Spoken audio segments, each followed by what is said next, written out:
Hi friends. ஒரு 10 நாளா நம்ம சேனல்ல வீடியோவே போடல. சில பேருக்கு ரீசன் கண்டிப்பா தெரியும். அப்பாவுக்கு உடம்பு சரியில்ல. ஆல்ரெடி அப்பாவுக்கு உடம்பு சரியில்லன்னு 4 டேஸ் எஸ்ஆர்எம் ஹாஸ்பிட்டல்ல அட்மிட் பண்ணி ட்ரீட்மெண்ட் போயிட்டு இருந்துச்சுன்னு நான் வ்ளாக் போட்டிருந்தேன். அதுக்கப்புறம் கொஞ்சம் ரெக்கவர் ஆகி நல்லா தான் இருந்தாங்க. திரும்ப ரொம்பவுமா உடம்பு சரியில்லாம போயிட்டு ஹாஸ்பிட்டல்ல இப்ப அட்மிட் பண்ற அளவு போயிடுச்சு. எல்லாமே எமர்ஜென்சியா போயிடுச்சு. அதனால யாருமே ட்ரெஸ் வந்து கொண்டுட்டு போகல. சிதம்பரத்திலிருந்து அம்மா வீட்டுக்கு வந்து அப்பாவுக்கு தேவையான ட்ரெஸ் எடுத்துக்கிட்டு, அங்கிருந்து உடனே விருதாச்சலம் அக்கா வீட்டுக்கு வந்து அக்காவுக்கு தேவையான ட்ரெஸ் எடுத்துக்கிட்டு, என்னோட ஸ்கூட்டிய அக்கா வீட்லயே பார்க் பண்ணிட்டு, பஸ் ஸ்டாண்டுக்கு விருதாச்சலம் பஸ் ஸ்டாண்டுக்கு நடந்தே வந்து 2 கட்டப்பை நெறைய இப்ப ட்ரெஸ்லாம் எடுத்துக்கிட்டு, சேலம் கூட்ரோடுக்கு தான் இப்ப நான் வந்து சேலம் ஏடிசி பஸ்ல தான் போயிட்டுருக்கேன். சேலம் கூட்ரோட்ல இருந்து உடனே பார்த்தீங்கன்னா, நான் திருச்சி எஸ்ஆர்எம் ஹாஸ்பிட்டலுக்கு தான் வேற பஸ் நான் வந்து மாறணும். எப்பவுமே விருதாச்சலம் டூ வேப்பூர் கூட்ரோடு, வேப்பூர் கூட்ரோட் டூ திருச்சி. இப்போ திருச்சி பஸ்ல ஏறியாச்சு. நம்ம ஸ்ட்ரெயிட்டா எஸ்ஆர்எம் ஹாஸ்பிட்டல்ல வாசல்லயே பார்த்தீங்கன்னா, நம்மள இறக்கி விட்டுருவாங்க. அதே போல பார்த்தீங்கன்னா, இப்போ ஹாஸ்பிட்டலுக்கு வந்தாச்சு. அப்பாவுக்கு எப்படி உடம்பு சரியில்லாம போச்சுன்னு இப்ப நான் சொல்றேன். நோட் பண்ணிக்கோங்க. அப்பா வந்து டூர் வந்து போயிருந்தாங்க. ஸ்வேதாவ கூட்டிக்கிட்டு, அப்பாவும் ஸ்வேதாவும் மட்டும் அப்பாவோட ஃப்ரெண்ட்ஸ் கூட வேன்ல டூர் போயிருந்தாங்க. சேலம் தாண்டி தர்மபுரி கிட்ட பார்த்தீங்கன்னா, காலையில பிரேக்ஃபாஸ்ட் சாப்பிடுறதுக்காக இறங்கியிருக்காங்க. அப்ப அப்பாவுக்கு பார்த்தீங்கன்னா, பேச்சு வந்து வரல. கண்ணால பார்த்தீங்கன்னா, தண்ணி வந்திருக்கு. அழுதுருக்காங்க. பேச்சு வரல. கை பார்த்தீங்கன்னா, ஒரு மாதிரி அதுவும் வரலன்னு சொன்னாங்க. நெக்ஸ்ட் கால் வந்து அதிகமா மூவ்மெண்ட்ல இல்ல, நடக்கல. அப்புறம் கால் பண்ணி எங்களுக்கு சொன்னாங்க. இந்த மாரி அப்பாவுக்கு இப்படி இருக்குமா? என்ன பண்றது? அப்படின்னு எங்கள்ட்ட கேட்டிருந்தாங்க. ஏன்னா, டூர் போனவங்க குறைஞ்சது ஒரு 10, 15 பேர் இருப்பாங்க. அவங்க கூட இப்ப அப்பாவும் இருக்காங்க. அப்பாவும், ஸ்வேதாவும். நீங்க அப்பாவ பஸ் ஏத்தி விட்டுருங்க. நாங்க திருச்சி வந்துக்கிறோம்னு சொல்லிட்டோம். அதே போல அவங்க அங்கிருந்து உடனே சேலம் பஸ் ஏத்தி விட்டாங்க. சேலம் வந்து அப்புறம் ஸ்ட்ரெயிட்டா திருச்சி பஸ். ஸ்வேதா தான் அப்பாவ பக்குவமா கூட்டிட்டு ஹாஸ்பிட்டலுக்கு வந்திருந்தா. விருதாச்சலத்துல இருந்து அப்பாவோட ரிப்போர்ட்லாம் எடுத்துக்கிட்டு அக்காவும், ரித்திக்கும் கிளம்பி இங்கிருந்து வந்துட்டு இருக்காங்க. இவங்க தர்மபுரியில இருந்து வந்துட்டு இருக்காங்க. அப்பாவால எதுவுமே பேச முடியல. ஸ்வேதா தான் பாத்தீங்கன்னா டிக்கெட் எடுத்து அப்பாவ சேஃபா கூட்டிட்டு வந்தா. நைட்டு ஃபுல்லா பாத்தீங்கன்னா ஐசியூவால தான் அப்பாவ வச்சிருந்தாங்க. ஈவினிங் ஒரு 4:30 மணிக்கு தான் ஹாஸ்பிட்டல்ல அட்மிட் பண்ணியிருந்தாங்க அப்பாவ. அதிலிருந்து மறுநாள் காலையில வரைக்கும் அப்பாவ ஐசியூவால தான் வச்சிருந்து ரொம்ப எமர்ஜென்சியா பாத்தீங்கன்னா ட்ரீட்மெண்ட் போயிட்டு இருந்துச்சு. The next day. அடுத்த நாள் காலையில பாருங்க, இன்னியோட அப்பாவ ஹாஸ்பிட்டல்ல அட்மிட் பண்ணி 3 நாள் ஆகுது. ஒரு நைட் ஃபுல்லா ஐசியூ வார்ட்ல இருந்தாங்க. நேத்து ஃபுல்லா வார்ட்ல இருந்தாங்க. இன்னைக்கு 3வது நாளு. நேத்து தான் நான் வந்திருந்தேன். அக்காவோட திங்ஸ், அப்பாவோட திங்ஸ் எடுத்துட்டு நேத்து காலையிலேயே நான் வந்துட்டேன். வார்டுல யாரையுமே விட மாட்றாங்க. ஒரு பேஷண்ட்டுக்கு ஒரு அட்டெண்டர் தான் இருக்கணும். பேக் எதுவுமே உள்ள இருக்கக்கூடாதும்மா அப்படின்னு வந்து சொல்லிடுவாங்க. அதனால நாங்க திங்ஸ் எதுவுமே உள்ள கொண்டு போக மாட்டோம். எல்லாமே சைட்லயே வச்சிருக்கோம் பாருங்க. ஆல்ரெடி அப்பா டூருக்கு எடுத்துட்டு போன ட்ரெஸ் பையும் இருக்கு. நான் வீட்ல இருந்து கொண்டு வந்த ட்ரெஸ் பேக்கும் இருக்கு. அக்கா பாத்தீங்கன்னா ரொம்ப கஷ்டப்பட்டாங்க. ஸ்வேதா ஆல்ரெடி அப்பா கூடவே டூர்ல இருந்து ஹாஸ்பிட்டலுக்கு கூட்டிட்டு வந்திருக்கா. அப்பாவை கூட்டிட்டு வந்து ஸ்வேதா தான் அட்மிட் பண்ணியிருந்தா. அடுத்து அக்கா ரித்திக கூட்டிட்டு வந்துட்டாங்க. ரித்திக்கு பாத்துக்க அங்க ஆள் கிடையாது விருதாச்சலத்துல. அதனால ரித்திக்கும் கூட்டிட்டு வந்துட்டாங்க. ஈவினிங் 5 மணில இருந்து அப்பாவுக்கு எமர்ஜென்சி வார்டுல ஐசியூல பாத்தீங்கன்னா அப்பாவுக்கு ட்ரீட்மெண்ட் போயிட்டு இருக்கு. அக்காவுடைய ஒர்க் பாத்தீங்கன்னா மெடிசன்ஸ் வந்து வாங்கிட்டு வந்து குடுக்கணும். அவங்க சொல்ற மெடிசன்ஸ் எல்லாமே. அந்த மாதிரி மெடிசன் வாங்குறதுக்காக பார்மசிக்கு போயிட்டு இவங்க வர்றது தான் இவங்க வேலை. அப்பா கூட யாருமே ஜென்ஸ் யாருமே கிடையாது. அக்கா மட்டும்தான் ஒரு நைட் ஃபுல்லா ஐசியூ வார்டுல பார்த்துருந்துருக்காங்க. அக்கா பசங்க பார்த்தீங்கன்னா, ஸ்வேதாவையும், ரித்திக்கும் பார்த்துக்க ஆளே கிடையாது. அவங்க வெயிட்டிங் ஹால்ல சேர்லயே உட்காந்து கொசுக்கடியிலே இருந்திருக்கிறாங்க. கால் பண்ணி சொன்னாங்க. கரெக்ட்டா நைட்டு ஒரு 2 மணிக்கு எனக்கு கால் பண்ணுவாங்க. இந்த மாரி பசங்க கொசுக்கடியில கிடக்குறாங்க. பார்த்துக்க ஆள் கிடையாது. எங்க அப்பா கிட்ட நான் இருக்கணும். அப்படின்னு நெறைய சொல்லியிருந்தாங்க. அந்த டைம்ல என்னால சிதம்பரத்துல இருந்து கிளம்பி வர முடியல. எனக்கு தூக்கமும் இல்ல. காலையில கரெக்ட்டா 3 மணிக்கெல்லாம் அலாரம் வச்சு, 4 மணிக்கு கிளம்பி 6 மணிக்கெல்லாம் 5 மணிக்கெல்லாம் அம்மா வீட்டுக்கு வந்து, உடனே அக்கா வீட்டுக்கு போயிட்டு எல்லா திங்ஸையும் எடுத்துட்டு, நான் காலையில 9 மணிக்கெல்லாம் நான் ஹாஸ்பிட்டலுக்கு வந்துட்டேன். அப்பாவுக்கு பார்த்தீங்கன்னா, யூரின் டியூப் போட்டாங்க. மூக்கு வழியா டியூப் போட்டாங்க. சாப்பாடு எதுவுமே குடுக்கக்கூடாதுன்னு மூக்கு வழியா டியூப் போட்டாங்க. அந்த டியூப் வழியா தான் பால், ஜூஸ் எல்லாமே குடுத்தாகணும். பால், ஜூஸ் தான் இப்போதைக்கு அப்பாவுக்கு வந்து ஆகாரமே. நெறைய ரிப்போர்ட்டுங்க. Blood test, urine test, scan, x-ray, ECG நெறைய டெஸ்ட் எடுத்தாச்சு. ரிப்போர்ட்லாம் கையில வந்ததுமே டாக்டர் எங்ககிட்ட சொல்லிட்டாங்க, அப்பாவுக்கு என்ன பிரச்சனை இருக்குன்னு. அப்பாவுக்கு மூளைக்கு போற இரத்த குழாயில அடைப்பு இருக்கு. இது சரியாகறதுக்கு 6 மாசம் ஆகும்னு சொல்லிட்டாங்க. அடுத்த நாள் நைட்டு ஒரு 8 மணிக்கு வேப்பூர் கூட்ரோட்ல வெயிட் பண்ணிட்டு இருக்கேன். நேத்தியே திருச்சி எஸ்ஆர்எம் ஹாஸ்பிட்டல்ல இருந்து அக்கா பையன கூட்டிட்டு நான் வீட்டுக்கு போயிட்டேன். அக்கா பையன அம்மா வீட்ல விட்டுட்டு நான் சிதம்பரம் போயிட்டேன். பேங்க்ல கொஞ்சம் ஒர்க் இருந்துச்சு. அந்த ஒர்க்க முடிச்சுட்டு நான் வரேன்னு அக்காட்ட சொல்லிட்டு தான் போயிருந்தேன். அதுக்குள்ள ஹாஸ்பிட்டல்ல 4 டேஸ்ல பாத்தீங்கன்னா, நீங்க டிஸ்சார்ஜ் ஆகி வீட்டுக்கு போகலான்னு சொல்லிட்டாங்க. பட் அப்பாவுக்கு எந்த ஒரு இம்ப்ரூவ்மெண்ட்டுமே கிடையாது. அதுவும் இல்லாம அவரு கை, கால் அசைக்க முடியல. பெயின் ஓவரா இருக்கு. நடக்க முடியல. சாப்பாடும் கிடையாது. டீப் வழியா தான் பால், ஜூஸ் போயிட்டு இருக்கு. எந்த ஒரு இம்ப்ரூவ்மெண்ட்டும் இல்ல. வீட்டுக்கு கூட்டிட்டு போ சொல்றாங்க. நாங்க ரீசன் கேட்டா, இது 6 மாசம் ஆகும் சரியாகறதுக்கு. இதுக்கு பேரு வந்து ஸ்ட்ரோக்ன்னு சொல்லுவாங்க. ஸோ மூளைக்கு போற ரத்த குழாய் அடைப்பு இருக்கு. ஸ்ட்ரோக்கு. இது சரியாகறதுக்கு 6 மாசம் ஆகும். நீங்க வீட்டுக்கு கூட்டிட்டு போய் வச்சு பிசியோ பண்ணி தான் மெடிசின் சாப்பிட்டு தான் நீங்க ரெக்கவர் பண்ண வைக்கணும்னு எங்ககிட்ட டாக்டர் சொல்லிட்டாங்க.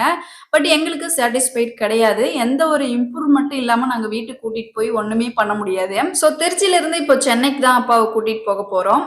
ஆல்ரெடி போன வருஷம் என்னோட ஹஸ்பண்டுக்கு உடம்பு சரியில்லைன்னு நான் மயிலாப்பூர் மீனாட்சி ஹாஸ்பிட்டல்ல நான் ட்ரீட்மெண்ட் பார்த்தேன்னு வீடியோ போட்டிருந்தேன். ஸோ என்னோட சித்தப்பா மூலியமா தான் என்னோட ஹஸ்பண்ட் அங்க அட்மிட் பண்ணியிருந்தேன். அவருக்கு அப்பாவோட ரிப்போர்ட்ஸ்லாம் அனுப்பி சொன்னதுமே சித்தப்பா வந்து டாக்டரோட நேமு, டாக்டர் வர சொன்ன ஹாஸ்பிட்டல் எல்லாமே வாட்ஸ்அப்ல வந்து அனுப்பிட்டாங்க. இப்ப அப்பாவை கூட்டிட்டு அவங்க சொன்ன ஹாஸ்பிட்டலுக்கு தான் போயிட்டு இருக்கோம். திருச்சி எஸ்ஆர்எம் ஹாஸ்பிட்டல்ல டிஸ்சார்ஜ் பண்ணி கார் வர வச்சு அப்பாவை நல்லா படுக்க வச்சு சேஃபா கூட்டிட்டு வந்தது அக்காவும் ஸ்வேதாவும் மட்டும்தான். எனக்கு கால் பண்ணி சொல்லிட்டாங்க, அம்மா கிட்ட கொஞ்சம் அமௌண்ட் வாங்கிட்டு வேப்பூர் கூட்ரோடு கிட்ட வந்து வெயிட் பண்ணு, நாங்க திருச்சியில இருந்து வந்துட்டு இருக்கோம்னு அக்கா இன்ஃபார்ம் பண்ணிட்டாங்க. நானும் அதே போல வந்து வெயிட் பண்ணி இப்ப அப்பா கூட சென்னைக்கு வந்தாச்சு. இப்ப நாங்க யார் யார் போயிட்டு இருக்கோம்னா, நானு, அக்கா, ஸ்வேதா, என்னோட தம்பி பாத்தீங்கன்னா இங்க சென்னையில தான் பெருங்களத்தூர்ல ஒர்க் பண்ணிட்டு இருக்கான். அவனையும் அப்படியே பிக்கப் பண்ணி இப்ப தாம்பரம் வந்தாச்சு. தாம்பரத்துல ஈஸ்ட் தாம்பரம், வெஸ்ட் தாம்பரம் இருக்கு. ஈஸ்ட் தாம்பரத்துல தான் இப்ப பிவில் ஹாஸ்பிட்டல்ல அப்பாவை அட்மிட் பண்ண போறோம். கரெக்டா நைட்டு 12 மணிக்கு நாங்க வந்திருக்கோம். அப்பாவ கார்ல இருந்து இறக்கி திரும்ப கார்ல ஏத்துறதெல்லாம் ரொம்ப கஷ்டம். அவரால எந்த ஒரு மூவ்மெண்ட்டும் கிடையாது. ரொம்ப பெயினா இருக்கு அவருக்கு கை, கால்லாம். எங்க தொட்டாலும் வலியில கத்துறாரு. ஸோ இப்போ பணம் கட்டுறதுக்காக வெயிட்டிங் ஹால்ல வெயிட் பண்ணிட்டு இருக்கோம். அப்பாவ எமர்ஜென்சி வார்ட்ல வச்சிருக்காங்க. என்ன பிரச்சனைன்னு பார்த்துட்டு இருக்காங்க.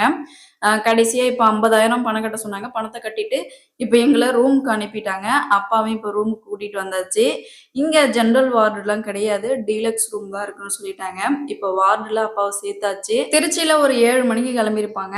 நான் வேப்பூர் கூட்ரோட்ல ஒரு 8:30 மணிக்கு வந்து வெயிட் பண்ணிட்டு இருந்தேன். இப்போ எல்லா ப்ராசஸும் முடிச்சு நைட்டு 1:30 மணிக்கு தான் இப்போ அப்பாவை ஹாஸ்பிட்டலுக்கு கொண்டு வந்து ரூம்ல இப்போ சேர்க்க முடிஞ்சுது. இப்போ அக்கா வந்து மெடிசன் வாங்குறதுக்காக கீழே ஃபார்மசிக்கு போயிருக்காங்க. ஸோ நாங்க இருக்கிறது ஃபர்ஸ்ட் ஃப்ளோர். 2 ஃப்ளோர் தான் இருக்கு. First floor. கிரவுண்ட் ஃப்ளோர் ஃபுல்லா வந்து emergency ward, pharmacy, waiting hall எல்லாமே கிரவுண்ட் ஃப்ளோரு. இப்போ நாங்க ஃபர்ஸ்ட் ஃப்ளோர்ல இருக்கேன். செகண்ட் ஃப்ளோர்லயும் இருக்கு வார்டு எல்லாமே இருக்கு. நைட்டு இப்போ 1:30 மணிக்கு வந்தாச்சு. அடுத்த நாள் பாருங்க. அடுத்த நாள் காலையிலேயே போயிட்டு பால் வந்து அப்பாவுக்கு வாங்கிட்டு வந்துட்டேன். பால் வந்து இப்போதைக்கு டியூப் வந்து எடுத்தாச்சு. திருச்சி எஸ்ஆர்எம் ஹாஸ்பிட்டல்லே டிஸ்சார்ஜ் ஆகும்போதே அப்பா வந்து டியூப் எடுத்துட்டாரு. இங்க வந்து இன்னும் டியூப் வந்து போடல. ஏன்னா இப்போதான் எல்லா டெஸ்ட் எடுக்கிறதுக்காக ப்ராசஸ் வந்து ஸ்டார்ட் பண்ணியிருக்காங்க. ஆக்சுவலி ஒரு ஹாஸ்பிட்டல்ல எடுக்கிற ரிப்போர்ட்ட அடுத்த ஹாஸ்பிட்டல்ல வச்சுக்க மாட்டேங்கிறாங்க. எல்லாமே புதுசாவே எடுக்குறாங்க. அது ஏன்னு தான் எனக்கு தெரியல. ஆல்ரெடி நம்ம அங்க எம்ஆர்ஐ ஸ்கேன் எடுத்திருப்போம், பிளட் டெஸ்ட் எடுத்திருப்போம், யூரின் டெஸ்ட் எடுத்திருப்போம். பட் அடுத்த ஹாஸ்பிட்டல்ல அத வந்து வச்சுக்க மாட்டேங்கிறாங்க. இங்க நாங்க புதுசா தான் எடுப்போம் அப்படின்னு சொல்லி, இங்க ஒரு புதுசா ரிப்போர்ட் வந்து திரும்ப எடுக்க சொல்றாங்க. ஸோ அந்த மாரி அமௌண்ட் கட்டி எல்லாமே இப்போ எடுத்திருக்கோம். ரிப்போர்ட் வந்தா தான் சார் வந்து சொல்லுவாங்க. அப்பாவுக்கு ஸ்ட்ரோக் எந்த ஸ்டேஜ்ல இருக்கு, இதுக்கு மேல அதிகமா போக விடாம எந்த மாரி ட்ரீட்மெண்ட் எடுக்கலாம்னு சார் வந்து ரிப்போர்ட் பார்த்துட்டு தான் சொல்லுவாங்க. தாம்பரத்துல தான் நான் இப்போ சாப்பாடு வாங்குறதா இருக்கட்டும், பால் வாங்குறது, ஜூஸ் வாங்குறது எல்லாமே தாம்பரத்துல தான். ஹாஸ்பிட்டல்ல இருந்து பக்கத்துல தான். அடுத்து அப்பா வந்து பிசியோ பண்ணிட்டு இருக்கிறாரு. கையில வந்து ஒரு பால் வச்சுட்டு பிசியோ பண்ணணும்னு சொல்லியிருந்தாங்க. அதுக்காக அப்பாவுக்கு ஒரு பால் வந்து வாங்கியாச்சு. இப்போ நெக்ஸ்ட் டிஃபன் வந்து வாங்கணும். டிஃபன் வந்து நாங்க அப்படியே வாங்கிட்டே போய் ரூம்லயே உட்காந்து சாப்பிட்டுருவோம். நேத்து நைட்டு 1:30 மணிக்கு கூட்டிட்டு வந்து அப்பாவை சேர்த்திருந்தோம். அடுத்த நாள் நைட்டு இப்போ சாப்பாடு வாங்குறதுக்காக இப்போ தாம்பரம் ஈஸ்ட்ல நாங்க நடந்துட்டு இருக்கோம். ஃபுல் டே என்ன பண்ணிட்டு இருந்தோம்னு வீடியோலாம் எடுக்க முடியல. ஃபுல் டே ரூம்குள்ள அப்பாவுக்கு ட்ரீட்மெண்ட் போயிட்டு இருக்கும். நாங்க அப்பப்போ சாப்பாடு வாங்கிட்டு வந்து குடுத்து, ரொம்ப எமர்ஜென்சியா இருக்கும். அப்பலாம் வீடியோவே எடுக்க முடியாது. எனக்கு டைம் கிடைக்கும்போது தான் நான் கொஞ்சம் கொஞ்சம் வீடியோ எடுத்துட்டு இருக்கேன். ஸோ தப்பா நினைக்காதீங்க. அப்பாவ எப்படியாச்சும் சரி பண்ணணும் அப்படிங்கிற நோக்கத்தோட தான் நாங்க ஓடிட்டு இருக்கோம். அதுவும் இல்லாம அவரு ஒரு பேஷண்டா அவரு வந்து கோஆப்பரேட் பண்ணவே மாட்டாரு. அதுவும் எங்களுக்கு ரொம்ப கஷ்டமாவும் இருக்கும். அவருக்கும் ரொம்ப கஷ்டமாவும் இருக்கும். ஸோ ரொம்ப மன உளைச்சல்ல அதிகமாவே இருக்கும் எங்களுக்கு. ஸோ ஒரு பேஷண்டா கோஆப்பரேட் பண்ணா தானே அந்த நோயிலிருந்து நம்ம சரியாகி போக முடியும். அவரால அதுல கோஆப்பரேட் பண்ண முடியாது. அது அவரோட தப்பு கிடையாது. அவரு என்ன செய்றாங்கிறது அவருக்கே தெரியல. அது எங்களுக்கு தெரியுது. ஒரு பேஷண்ட்ட எப்படி கவனிக்கணுங்கிறது எங்களுக்கு கண்டிப்பா தெரியும்.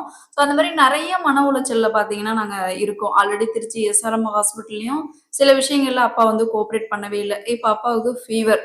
அது நல்ல ஒரு காட்டன் கிளாத் எடுத்து நனச்சு ஈர துணிய பார்த்தீங்கன்னா, நெத்தியில போட்டுருக்கோம். எனி டைம் பார்த்தீங்கன்னா, ட்ரிப்ஸ் இறங்கிட்டே தான் இருக்கும். மெடிசின்ஸ் வாங்கிட்டு வரது, ட்ரிப்ஸ் இறங்கிட்டே இருக்கும். திருச்சி எஸ்ஆர்எம் ஹாஸ்பிட்டல்ல அப்பாவ அட்மிட் பண்ணியிருந்தபோது, இந்த மாரி அதிக மெடிசின்ஸ்லாம் அவங்க வாங்கிட்டு வரவே சொல்லல. நைட்ல 2 டேப்லெட், மார்னிங் 2 டேப்லெட் அவ்வளோதான் குடுத்துருந்தாங்க. ஒரு நாள் ஃபுல்லா ஒரே ஒரு குளுக்கோஸ் தான் இறங்கிட்டு இருக்கும். பட் இந்த ஹாஸ்பிட்டல்ல 3 ஷிஃப்ட்டுக்கு 3 நர்ஸ் வருவாங்க. அவங்க மெடிசின்ஸ் வந்து ஒரு சீட்ல எழுதிட்டு வந்து குடுப்பாங்க. கீழ ஃபார்மசில பணம் கட்டி தான் நாங்க வாங்கணும். ஸோ நாங்க ஆல்ரெடி 50,000 பே பண்ணியிருக்கோம். அந்த 50,000 வந்து டாக்டர் ஃபீஸ், ரூம் வாடகையோட சேர்ந்துரும். இந்த மெடிசின்ஸ் காசு வந்து நாங்க தனியா தான் பே பண்ணி நாங்க வாங்குற மாரி வரும். ஆல்ரெடி திருச்சி எஸ்ஆர்எம் ஹாஸ்பிட்டல்லயே அப்பாவோட ரிப்போர்ட் நெறைய எடுத்திருக்கோம்.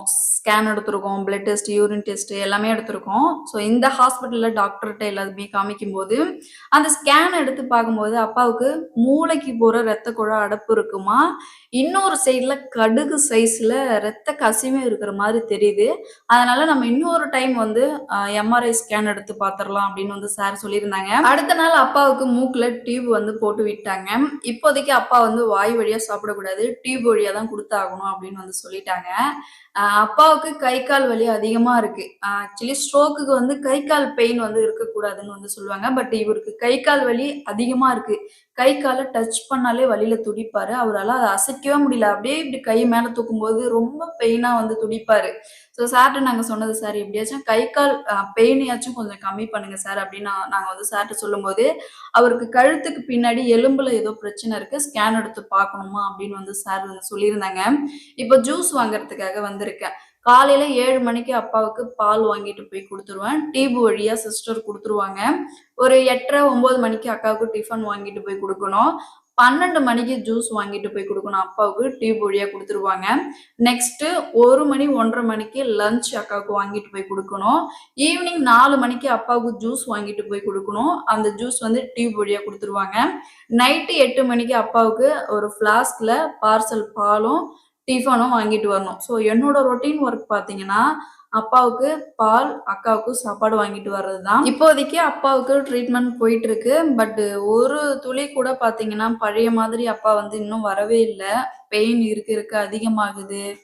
ஸோ கால், கைலாம் பார்த்தீங்கன்னா வீங்க ஆரம்பிக்குது. ஸோ வீங்குது. கேட்டா பெட்லயே படுத்திருக்காங்க. ஸோ அப்படிதாம்மா வீங்கும் அப்படின்னு வேற சொல்றாங்க. எனக்கு பேங்க்ல ஒரு நகைக்கு வட்டி கட்ட வேண்டியது இருக்கு. அதனால நான் ஊருக்கு கிளம்புறேன். அக்கா மட்டும் தான் இப்ப அப்பாவ பார்த்துக்க போறாங்க. நான் அக்காட்ட சொல்லிட்டேன். நான் போயிட்டு நகைக்கு வட்டி கட்டிட்டு உடனே வந்துர்றேன். அது டேட் வேற 10 டேட் தள்ளி போயிடுச்சு. அப்படின்னு சொல்லிட்டு ஸ்வேதாவ கூட்டிட்டு தான் போறேன். ஸ்வேதா வந்து டூருக்கு போயிருந்தா பாருங்க அப்பா கூட. அப்ப இருந்து இப்ப வரைக்கும் அப்பா கூடவே தான் இருக்கா. அதனால பாப்பாவ கூட்டிட்டு அம்மா வீட்டுக்கு போறேன். அம்மா வீட்ல விட்டுட்டு நான் சிதம்பரம் போகணும். கரெக்ட்டா ஹாஸ்பிட்டல்ல 12:30 மணிக்கு கிளம்பணும். இப்போ ஒரு 1 மணி போல வந்தாச்சு தாம்பரம் ரயில்வே ஸ்டேஷனுக்கு. டிக்கெட் எடுத்துட்டேன். இங்க இருந்து இப்ப விருதாச்சலத்துக்கு தான் நான் டிக்கெட் எடுத்திருக்கேன். ட்ரெயின்ல தான் இப்ப போக போறோம். ட்ரெயின்ல ஆல்ரெடி ஒரு கம்பார்ட்மெண்ட் பார்த்தீங்கன்னா, லேடீஸ்க்குன்னு குடுத்துருக்காங்க. அதுல தான் போக போறோம். பஸ்ஸுனா ஒரு 5 மணி நேரம் டிராவல் ஆகும். அது நமக்கு சரி வராது. ட்ரெயின்ல போய் நமக்கு பழக்கம் ஆனதுனால, இப்போ ட்ரெயின்ல தான் போக போறோம். 2 பேருக்குமே டிக்கெட் ரூ. 190 போட்டிருக்காங்க. தாம்பரத்துலருந்து விருதாச்சலத்துக்கு. இப்போ வரப்போற எக்ஸ்பிரஸ் பார்த்தீங்கன்னா, வைகை எக்ஸ்பிரஸ். கரெக்ட்டா இங்க ஒரு 1:45க்கு வரப்போகுது. 1:15 சம்திங் எக்மோர்ல கிளம்புது. ஸோ நாங்க மதியம் லஞ்ச் வந்து சாப்பிடல. ட்ரெயினோட டைம் பார்த்துட்டு தான் நாங்க ஜங்ஷனுக்கே வந்தோம். அதனால சாப்பிடுறதுக்கு எங்களுக்கு டைம் கிடைக்கல. அங்க 12:30 மணிக்கெல்லாம் கிளம்பிட்டோம். இங்க இப்போ டைம் ஒரு 1:45 போல ஆகிட்டு இருக்கு. அதனால சமோசா, ஸ்நாக்ஸ் மட்டும் தான் இப்போ லஞ்ச் வந்து சாப்பிட்டுட்டு, இங்கேருந்து இப்போ ட்ரெயின்ல ஏறி கிளம்ப போறோம். ஆக்சுவலி பிளாட்ஃபார்ம் வேற தெரியாமலே நாங்க டிக்கெட் எடுத்துட்டு வந்துட்டோம். அந்த டிக்கெட்லயும் கண்டுபிடிக்க முடியல. எழுத்து வந்து சரியா தெரியல. ஸ்க்ரீன்ல தெரியும். நீங்க அதுல படிச்சு தெரிஞ்சுக்கோங்க. எந்த பிளாட்ஃபாரம், எந்த ட்ரெயின் வரும் அப்படின்னு சொல்லிட்டாங்க. அப்புறம் கண்டுபிடிச்சு எப்படியோ நாங்க வந்து ட்ரெயின்ல ஏறியாச்சு. லேடீஸ் கம்பார்ட்மெண்ட்ல தான் போயிட்டுருக்கோம். ஒரே ஒரு ஜென்ட்ஸ் ஒருத்தர் உட்காந்துருக்கிறாரு.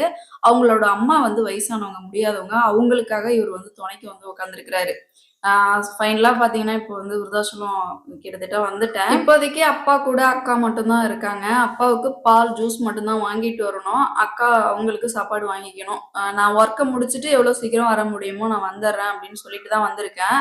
இல்ல நீ ஃப்ரீயாவே உன் ஒர்க்க பாரு, நான் அப்பா பார்த்துக்கிறேன் அப்படின்னு தான் அக்கா சொல்லியிருக்கிறாங்க. ஆக்சுவலி ஹாஸ்பிட்டல் உள்ள இருக்கிற செலவு எல்லாமே அக்கா பார்த்துப்பாங்க. வெளியில போய் ஜூஸு, பால் இது மட்டும் தான் வாங்கணும். அதுவும் பக்கத்திலேயே தான் இருக்கு. மெயின் ரோட்லயே தான் ஹாஸ்பிட்டல் இருக்கு. அதெல்லாம் பிரச்சனை இல்ல அப்படின்னு அக்கா சொல்லியிருக்கிறாங்க. இப்ப ஈவினிங் ஒரு 4 மணிக்கெல்லாம் விருதாச்சலம் ஜங்ஷனுக்கு வந்துட்டேன். கரெக்ட்டா அங்க வந்து 1:45க்கு நான் ட்ரெயின் ஏறுனேன். 4 மணிக்கெல்லாம் இங்க ஜங்ஷனுக்கு வந்தாச்சு. பஸ்ஸா இருந்துச்சுன்னா கண்டிப்பா 5 மணி நேரம், 6 மணி நேரம் பார்த்தீங்கன்னா, பொறுமையா கூட்டிட்டு வருவாங்க. ட்ரெயினு கம்ஃபர்டபுளா இருக்குங்க. தாராளமா ட்ரெயின்ல வரலாம். பட் உட்கார்றதுக்கு இடம் கிடைக்காது. அது வேணா நான் ஓப்பனா சொல்லிர்றேன். கீழ தான் உட்காந்துட்டு வர்ற மாரி இருக்கும். அன்ரிசர்வ்ட் நம்ம வர்றது எல்லாமே. இப்ப அம்மா வீட்டுக்கு ஸ்வேதாவ கூட்டிட்டு வந்து விட்டாச்சு. இங்க இருந்து இப்ப அம்மாவ கூட்டிட்டு வயலுக்கு போக போறோம். ஆல்ரெடி நாத்து விடுறதுக்காக அப்பா வெர்னல்லாம் வாங்கிட்டு வந்து வச்சிருந்தாரு. நாத்தாங்கல்ல நாத்து விட்டிருந்த வீடியோவும் நான் காமிச்சிருந்தேன். ஓட்டு போடுறதுக்கு முன்னாடி நாத்து விட்டிருந்தோம். இப்ப அம்மாவ கூட்டிட்டு நாத்தாங்கால் பார்க்கறதுக்காக வயலுக்கு வந்திருக்கேன். அப்பா இந்நேரம் நல்லா இருந்திருந்தாருன்னா, கண்டிப்பா நடுவு நடுற வேலை எல்லாமே அப்பாவே பார்த்துருந்துருப்பாரு. அம்மாவெல்லாம் கூட ஹெல்ப்புக்கே கூப்பிட மாட்டாரு. அவராவே எல்லாமே பார்த்துப்பாரு. அம்மா வீட்ல மாடு பார்க்கறது, பால் கறக்கறது, வீட்டு வேலை செய்யறதுன்னு அம்மா அந்த சைடே இருப்பாங்க. வயலுக்கு வர்றது எல்லாமே அப்பா தான் பார்த்துப்பாங்க. இதுக்கப்புறம் வயல்ல தண்ணி பாய்ச்சி முதல் சால் ஓட்டணும். முதல் சால் ஓட்டுனதுமே அண்டை எடுக்கணும். அடுத்த சால் ஓட்டணும். அடுத்து நாத்து அடிக்கிறதுக்கு ஆள் கூட்டிட்டு வந்து நாத்து அடிக்கணும். நடுவு நடுறதுக்கு ஃபைனலா ஏர் ஓட்டி, நடுவு நடுறதுக்கும் சனம் கூட்டிட்டு வந்து நடுவு நடணும். ஸோ அப்பா இல்லாம ரொம்ப கஷ்டமா இருக்கு. அப்பா கூடிய சீக்கிரம் ரெக்கவர் ஆகணும்னு கடவுள்கிட்ட வேண்டிக்கோங்க. ஒரு 2 வாரமா இப்படிதான் ஹாஸ்பிட்டலா கஷ்டப்பட்டுட்டு இருக்கோம். ஸோ வீடியோ பிடிச்சிருந்தா மறக்காம லைக் பண்ணிருங்க. ஸோ உங்க சப்போர்ட்க்கு மிக்க நன்றி தெரிவிச்சுக்கிறேன்.